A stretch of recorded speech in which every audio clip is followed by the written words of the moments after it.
Duke ordered a bride, she came determined to be nothing he imagined. The carriage was late. Arthur Pendleton, the Duke of Blackwood, stood at the top of the stone steps of Blackwood Manor and checked his pocket watch for the 4th time in 10 minutes. It was a habit he had developed over 23 years of managing an estate, a title, and a name that carried more weight than most men could bear. He was not accustomed to waiting. He did not enjoy it. And he had absolutely no patience for it. The grey Yorkshire sky pressed down low over the grounds, and a thin October wind moved across the lawn, bending the brittle grass. Behind him, the manor rose up in dark stone and cold geometry, all sharp angles and narrow windows, built by ancestors who believed comfort was a weakness. Arthur had never seen any reason to change it. He had not wanted a wife. That was the simple truth of the matter. He had resisted the idea for years, through every pointed suggestion from his solicitor, every anxious letter from his late mother's sisters, every awkward dinner where some hopeful family paraded their daughter in front of him like prize livestock at a county fair. He had refused them all, quietly and completely, because Arthur Pendleton had learned long ago that people who smiled at a duke were rarely smiling at the man. But the estate needed an heir. His solicitor had laid out the facts without sentiment, the entailment, the cousins who would inherit if he died without children, the slow unraveling of everything his family had built over 3 centuries. So Arthur had made a practical decision. He had contacted a discreet matrimonial agency in London, the sort of establishment that handled these arrangements without gossip or ceremony, and submitted his requirements in writing. He had been very specific. Quiet disposition. Obedient temperament. No strong opinions about the running of the household. Willing to reside primarily at Blackwood Manor and fulfill the duties of a duchess without requiring excessive companionship or conversation. He had not asked for beauty, warmth, or wit. He had asked for simplicity, and he had been assured, in writing, that his requirements would be met. The carriage appeared at the far end of the long drive, moving faster than was strictly safe on the gravel, and Arthur straightened his coat. He watched it slow to a stop at the bottom of the steps. The coachman climbed down from the box, and Arthur could already hear raised voices, one of them distinctly female and not the least bit subdued. "I am not telling you again," the woman's voice said, crisp and carrying.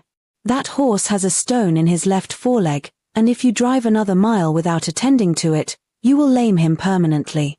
I don't care how far behind schedule we are. The horse matters more than your timetable." The coachman said something low and defensive. "That is not an answer," the voice replied. "That is an excuse dressed up as an explanation. They are not the same thing." The carriage door opened, and Lady Georgiana Vance stepped out. She was wearing an emerald riding habit, a shade so bright it seemed almost defiant against the grey November sky. Her dark hair had come half loose from its pins during the journey, and there was a small smudge of dust on her left cheek. She was startlingly beautiful in an unexpected way.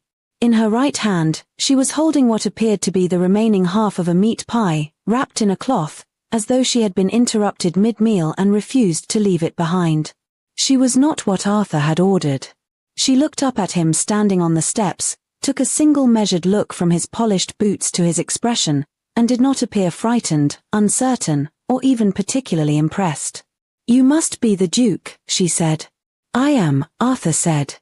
"Your coachman, the one I hired from the posting house at Harrogate, not the one from the agency, has been ignoring a lame horse for the last 6 miles. I would like your groom to see to it before anything else happens." Arthur looked at the coachman, who gave a small, miserable nod. Arthur gestured to the stable boy hovering near the door, and the matter was settled in silence. Georgiana watched this exchange with what appeared to be approval, then turned back to him. "Lady Georgiana Vance," she said, though she had not been asked. "I prefer Georgiana. Lady Vance makes me feel like my grandmother, and she was an unpleasant woman." Arthur descended 2 steps. "You are 40 minutes late. The horse was lame. The agency informed me your journey from London would take 2 days. The agency also informed me," Georgiana said pleasantly, "that you were looking for a quiet, obedient wife.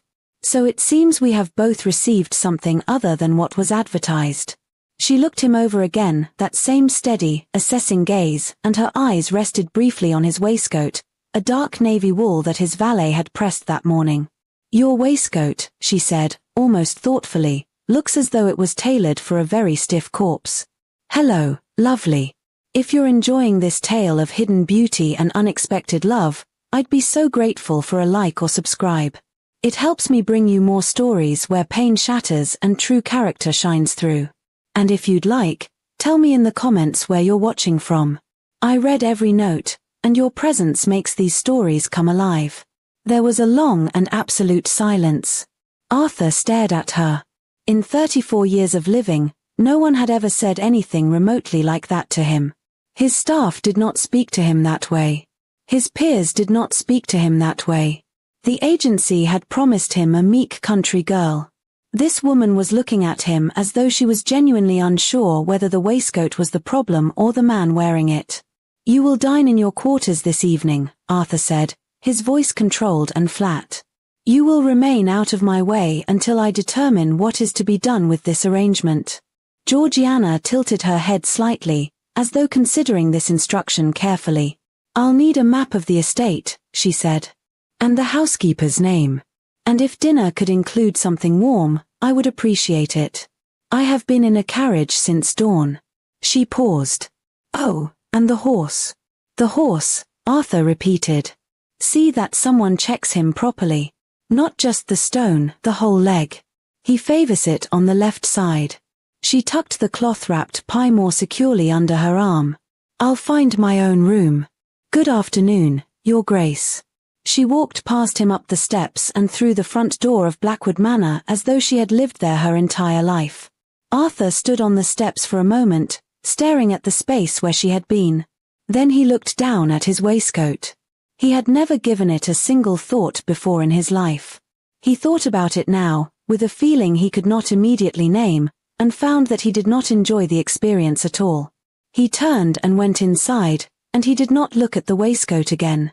Chapter 2. The rules arrived on Georgiana's breakfast tray on the second morning. It was a single sheet of thick cream paper, written in a tight, controlled hand that suggested the writer had pressed the pen down with considerable force. At the top, underlined twice, were the words, "Household Conduct, Requirements for the Duchess of Blackwood." Below it were 11 numbered points. Georgiana read the list twice. She drank her tea. She looked out the window at the frost on the grass, and then she reached for her quill. She worked methodically through each point. Point 3, which stated that the Duchess would not rearrange any room in the manor without prior written approval, received a margin note, unreasonable. Books in the east sitting room are organized by color, which benefits no one. Point 5, which stated that the Duchess would not speak to tradesmen, estate workers, or tenant farmers directly, received 2 question marks and the observation, "By what mechanism, then, does anything get done?"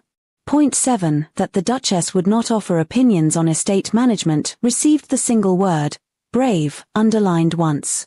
By the time she had reached point 11, her corrections occupied more space on the paper than the original text. She had given each point a letter grade in the margin, ranging from a generous C to a blunt F. She had also corrected 2 instances of incorrect punctuation. She sent it back on his silver breakfast tray the same afternoon. Arthur read it in his study with the door closed. He read it 3 times. He did not send a response, but later that day Georgiana noticed that the books in the east sitting room had been quietly rearranged by subject matter, and she thought that was probably as close to an apology as she was going to get from the Duke of Blackwood. She was learning him, in these small ways. He was rigid, yes. He ran his household like a military operation, with schedules and protocols and an absolute intolerance for deviation.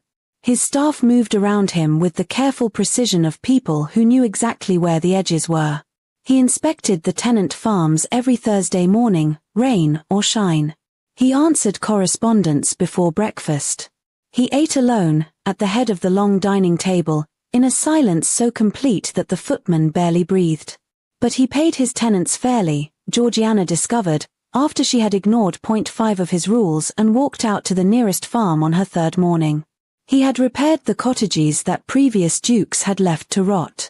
He remembered the names of the children.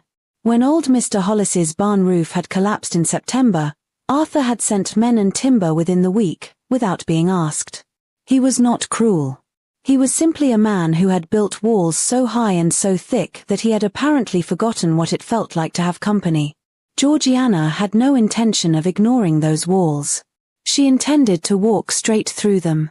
The formal dinner arrived in the second week, and Arthur had arranged it specifically to test her. She understood this clearly from the moment she saw the seating plan the local baron, Sir Edmund Graves, placed directly across from her, with his wife on his left and his eldest daughter on his right. Sir Edmund was the sort of man who asked women questions and then talked through their answers. He had been the most prominent landowner in the county before Arthur's family had built this estate, and he had never fully forgiven history for it. Georgiana sat through the soup course in composed silence, watching the table. Arthur sat at the head, watching her. His expression gave nothing away, but she could feel the quality of his attention, focused, measuring, waiting for her to stumble. Sir Edmund addressed her during the fish course. Lady Georgiana, or rather, Your Grace, I imagine Yorkshire must feel rather remote, coming from London. A little raw, perhaps. I grew up in Dorset, Georgiana said pleasantly. I find Yorkshire considerably less remote than my childhood. Sir Edmund smiled in the way that people smile when they intend to be condescending. And I suppose a matrimonial arrangement of this nature must have seemed quite the adventure. Quite the step up. There was a small, charged silence at the table. Georgiana set down her fish fork with perfect precision. Sir Edmund, she said, in the same pleasant tone, I notice you have been speaking for approximately 4 minutes about my origins without once asking me a question that actually expects an answer. I find that fascinating. Most men do it without noticing. You, I suspect, notice perfectly well. She tilted her head. You have also mispronounced the name of the wine 3 times. The second T is silent. It's a common error. The table went very quiet. Then Lady Graves, who had been pressing her lips together for the last 10 minutes with the expression of a woman who had wanted to say this herself for 30 years of marriage, laughed. It was a real laugh, sudden and bright, and the tension shattered. The rest of the dinner moved differently after that. Georgiana let the conversation flow warmly, asked the right questions, made the right observations, and by the time the pudding arrived, even Sir Edmund was talking more freely than he had intended to. Arthur said nothing during all of this. But when the guests departed and Georgiana was climbing the stairs, she heard him behind her in the hallway. You could have been kinder to Graves, he said. I was kind to everyone at that table except Graves, she said, without turning around.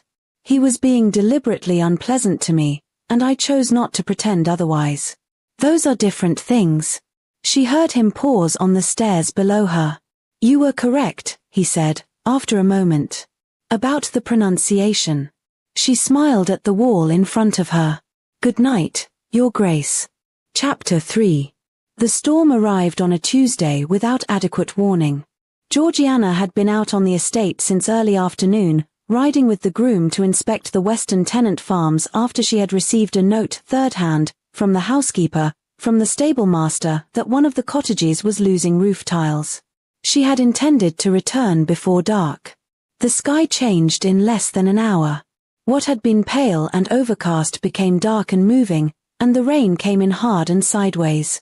The groom turned back when lightning struck a tree near the north field, and Georgiana could not blame him. But the carriage she had taken the narrower track in was already pulling to a stop, the left rear wheel lodged in mud so deep and solid that no amount of effort from the driver or the horse was going to free it before nightfall. She did not panic. Panic was inefficient.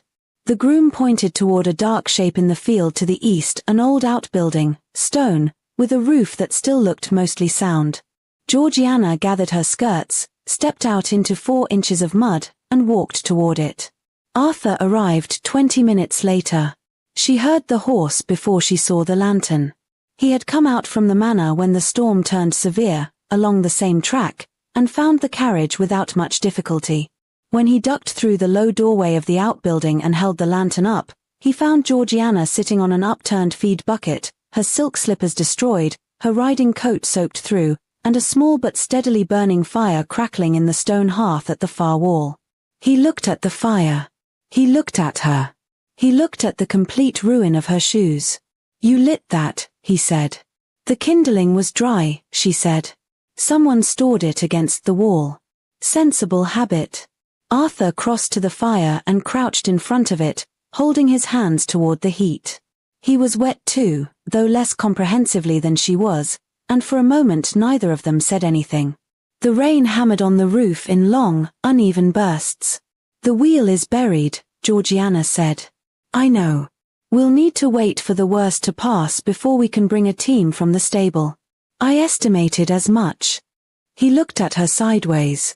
There was something in his expression that she had not seen before, not the formal blankness he wore at dinner, not the controlled distance of his study. He looked, for a brief moment, like a man who had no idea what to say and was not accustomed to the feeling. "You are not frightened," he said. "Of the storm? Of any of this?" Georgiana turned to look at him directly. "I was frightened when I left London," she said. "I had never done anything like this before. I had never agreed to marry a man I had never met, in a county I had never visited, with no plan beyond the hope that it would be better than the alternative." She paused. "The alternative was marrying the Earl of Crewe, who is 91 years old and in very poor health, which my father felt was a point in his favor." Arthur was quiet for a moment. "Your father arranged that." "My father was running out of patience and out of money," she said simply. "I ran out of options at approximately the same time. So I took the one I could arrange myself." She looked back at the fire. "I am not fragile, Your Grace. I have never had the luxury." The fire crackled between them. Outside, the storm pressed on. "My father," Arthur said, after a long silence, "believed that a duke should be beyond needing anything. Beyond showing it, certainly." He said this quietly, to the fire rather than to her. "He spent 30 years making sure I understood that. And then he died, and I inherited everything he built, and I discovered that the manor is very large and completely empty, and that I had absolutely no idea what to do with that fact." Georgiana did not say anything immediately. She had learned that he filled silence badly, that he would retreat from it if she spoke too quickly. She waited. "The woman before you," he said, and stopped. "You don't have to. She was engaged to me for 8 months, he said. She smiled at me the entire time. At every dinner, every outing, every conversation. A perfect, unchanging smile. And then she married a viscount with a warmer estate in the south, and I realized that she had never looked at me once, not actually looked, during any of it." He paused. "I decided it was simpler not to be looked at." Georgiana was quiet for a moment. Then she said, "I look at everything. I find it impossible not to." He turned toward her. He was close, the outbuilding was not large, and they were both angled toward the same fire, and in the low, warm light his face looked less guarded than she had ever seen it. "I know," he said. His hand came up, and with one careful thumb he brushed a smudge of soot from her cheek. It was a small gesture. It was not small at all. His hand did not immediately move away. The warmth of his palm was just barely there, and Georgiana held absolutely still, her breath careful, the fire loud in the silence between them. Then a crack of thunder shook the roof, and the moment broke apart. Arthur lowered his hand. He looked at the fire. Georgiana looked at her destroyed slippers. "The storm is easing," he said, after a moment. "Yes," she said. Neither of them said anything more about it. But when the groom arrived with the team an hour later and they climbed into the repaired carriage in silence, the space between them on the seat felt different from the space it had been before. Like the air after lightning, charged and changed, the way things are when something has already happened, and both people know it, and neither one is quite ready to say so. Chapter 4. The assembly ball at York was not Arthur's idea. It had been arranged months before Georgiana's arrival, by the county's social committee, which Arthur supported financially and ignored personally. His attendance had always been more of a formal obligation than a genuine event. He would arrive, stand near the edge of the room, accept the obligatory greetings, and leave before the dancing started. He had not planned to change this pattern. What changed it was Georgiana, in a gold silk gown with dark embroidery at the sleeves, stepping down from the carriage in front of the assembly rooms and pausing on the wet cobblestones to look up at the lit windows with an expression that was not nerves. She did not appear to do nerves, but something alert and careful. Preparation. Rumor has traveled faster than we have, she said quietly, not looking at him. It always does in this county, Arthur said. They are saying the marriage is a convenience. An arrangement without feeling. She turned to look at him. People will test that this evening. I want to know if you are going to let them. He offered her his arm. Let us go in, he said. The room was full, loud, and warm with candles. Arthur felt the shift in attention the moment they crossed the threshold, that particular quality of watching that moved through a crowded room like a current, visible in the way people turned, the way conversations dimmed and then resumed more quietly. He noticed Georgiana noticing it too. Her chin came up slightly, and she moved beside him without hesitation, meeting eyes directly, inclining her head in greeting, entirely composed. She had an instinct for rooms that he had never seen before in anyone. She knew within minutes who held the real authority, who was genuinely interested, and who was waiting to cause trouble. Lord Fairworth was the third category. Arthur had known Fairworth for years, a wealthy, deeply unpleasant man who had once, briefly, attempted to court Georgiana's elder sister before that arrangement had also failed. He had a reputation for holding grudges with the dedication of a man with very little else to do. He had been watching Georgiana since they entered.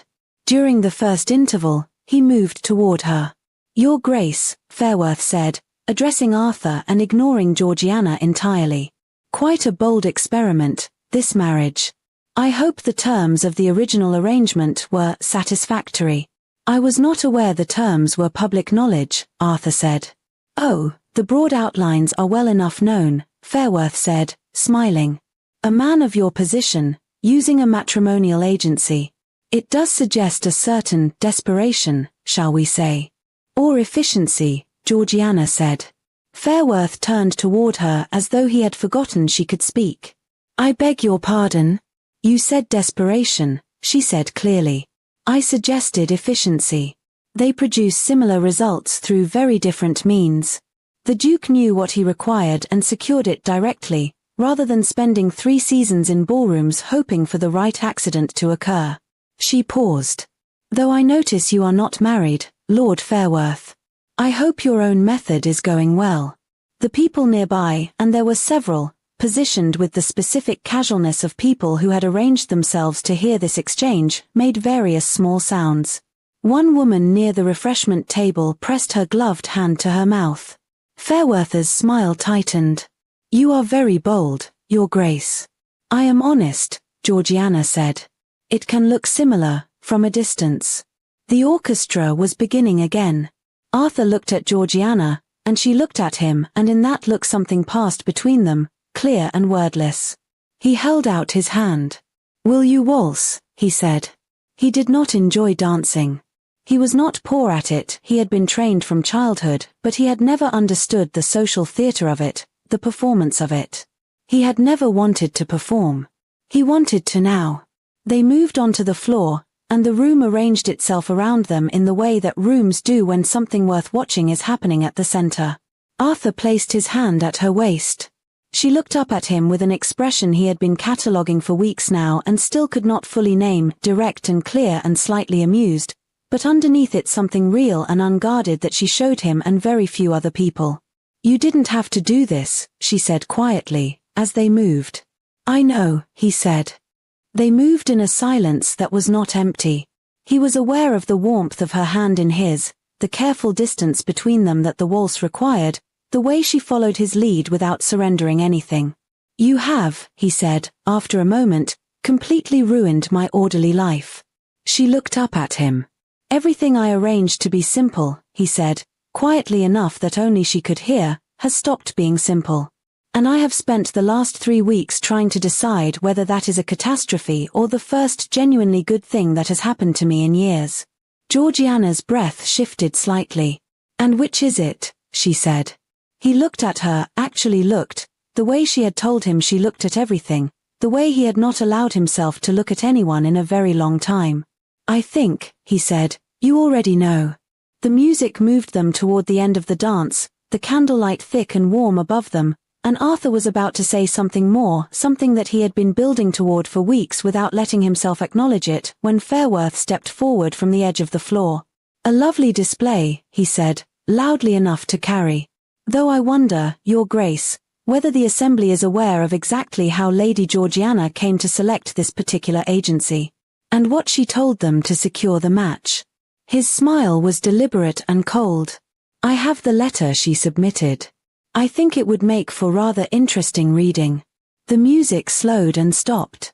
The room went very quiet. Georgiana's hand was still in Arthur's. He felt her fingers still, not flinch, just still, and he felt the precise weight of what Fairworth was attempting, to make her something shameful, to reduce what she had done to something small and desperate, in front of everyone who mattered in this county, on the worst possible stage. He looked at Fairworth. Then he looked at Georgiana. She was looking back at him with an expression that was entirely steady and entirely uncertain at the same time, steady because she was who she was, and uncertain because she did not yet know what he was going to do. He had not known either, until this moment. Chapter 5. They did not speak on the carriage ride home. Not because they were angry, or not only that, but because what had happened in the ballroom was still settling, the way things settle after a structural shift, and Arthur needed to think clearly, and he found it difficult to think clearly when Georgiana was speaking. He found it difficult to think clearly when she was present at all, but that was a separate matter. The fire was already burning low in his study when they arrived back at the manor, and Arthur went there directly, pulling off his coat and standing in front of the hearth while the rest of the house grew quiet. Georgiana appeared in the doorway a few minutes later. She had not changed, still in the gold gown, and she stood at the threshold with the same expression she had worn in the ballroom, steady and waiting. "Come in," he said. "Sit, if you want." She sat in the chair across from the fire, and he stayed standing, because he could not sit. He had too much to say and he had never been good at finding words under pressure, and this was the highest pressure he had felt in years. "I need to tell you what the letter contained," she said. "You don't," Arthur said. Arthur. It was the first time she had used his name without the title. She did not appear to notice she had done it. "Fairworth will produce it, or he will describe it, and you should hear it from me first. That is simple fairness." He turned to look at her. "I told the agency," she said evenly, "that I was practical, capable, and direct. I told them I had no interest in a decorative marriage and no ability to pretend otherwise. I told them that if the Duke of Blackwood was looking for a quiet, obedient wife, I was not that woman, but if he was looking for a partner who would manage his household with genuine skill and tell him the truth when no one else would, I could do that." She paused. "I knew, reading his requirements, that I did not match them. I submitted my letter anyway, because the alternative was the Earl of Crewe, and because I still believe, that what I offered was worth more than what he asked for." The fire crackled. Arthur crossed the room and crouched in front of the hearth. He picked up the folded matrimonial contract from the corner of the mantelpiece. He had placed it there on the first day, some practical instinct, and held it for a moment. "You were not what I asked for," he said. "I know. You are also," he said, "the only person in this house, in this county, possibly in my entire adult life, who has told me the truth when it was inconvenient." He held the contract over the fire. The edge caught, and the flame moved slowly up through the paper, and he held it until he had to let it go, and then he dropped the last burning corner into the grate and stood up. "I am not a simple man to live with," he said. He turned to face her. "I have spent most of my life making myself difficult to reach because it seemed safer than the alternative.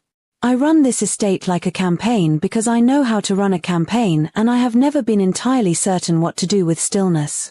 I am told I am cold, and formal, and not warm company, and those people are not wrong." He stopped.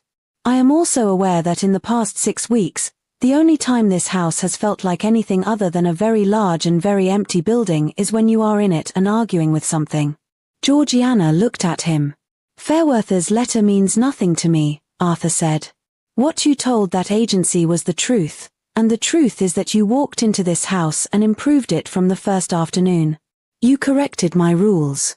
You defended yourself at my dinner table. You lit a fire in a barn and told me things I needed to hear in the only way I ever actually hear anything, directly, without softening. He took one step toward her. I did not ask for a partner. I asked for a duchess. I am telling you now, clearly, that what I want is a partner. Everything I have, everything I am responsible for, as equal to it as you choose to be. Georgiana had been still for a long time. Now she stood, and she crossed the space between them in 3 steps, and she looked up at him with an expression that had nothing calculated in it, no wit, no careful guard, just clear, unguarded feeling. You are, she said, extraordinarily dramatic for a duke. I have been told, he said. You also used my first name approximately 4 minutes ago without appearing to notice. I noticed, he said. She laughed, a real one, sudden and bright, the same laugh she had held back at the dinner table for 11 days. And he did something he had not done in years, he smiled. Not the controlled, formal expression that he produced for public occasions, but a real one, that started somewhere he could not entirely locate and arrived on his face without his permission. He cupped her face in his hands, carefully, like something worth being careful with. Stay, he said.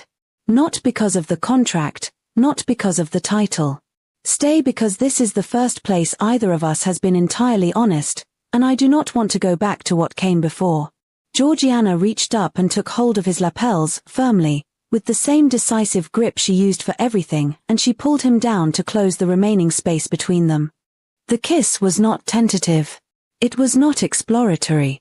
It had the quality of something decided, the way she decided everything, completely and without apology. His arms came around her, and for a long moment there was nothing in the study but the fire burning low and the rain beginning again on the windows and the absolute, grounded quiet of 2 people who had finished pretending. When they stepped apart, she was still holding his lapels. I have a list of changes I want to make to the East Wing, she said. I assumed, he said. I would like to ride the western boundary before snow comes. The fencing near the Hollis farm needs attention. We can go Thursday, he said. And I want to hire a second teacher for the tenant children. The one you have is overextended.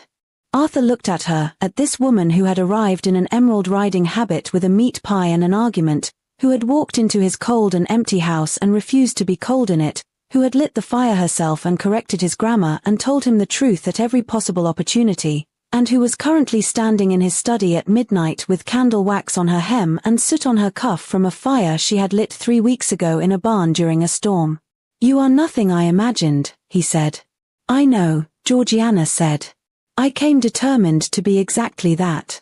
Outside, the rain settled into the steady, unhurried rhythm of Yorkshire in November, falling on the dark stone of the manor, on the tenant farms to the west, on the long gravel drive where a carriage had arrived 6 weeks ago carrying a woman who was 40 minutes late and entirely certain of herself. The fire burned lower. The study was warm. And for the first time in as long as Arthur Pendleton could honestly remember, Blackwood Manor felt less like an inheritance and